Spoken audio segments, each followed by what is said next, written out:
தமிழரின் பண்பாட்டு அடையாளமான பொங்கல் திருநாளை சாதி மத பேதமற்ற திராவிட பொங்கல் விழாவாக கொண்டாட உத்தரவிட்டுள்ளார் முதலமைச்சர் முத்துவேல் கருணாநிதி ஸ்டாலின்.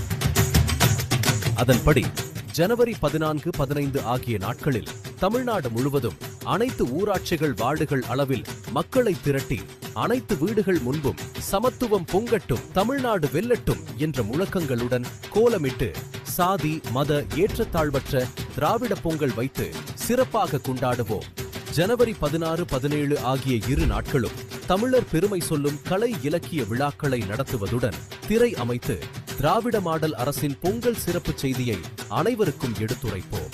திராவிட மாடல் அரசின் சாதனைகள் 2026ஆம் ஆண்டிலும் தொடர வேண்டும் என்றும் மேலும் 5 ஆண்டுகள் புதிய சாதனை திட்டங்கள் மக்களுக்கு செயல்படுத்த உறுதியேற்போம். பிறந்துள்ள 2026 புத்தாண்டு அது திராவிட மாடல் 2.0 ஆட்சி அமைந்திடும் நல்லாண்டு.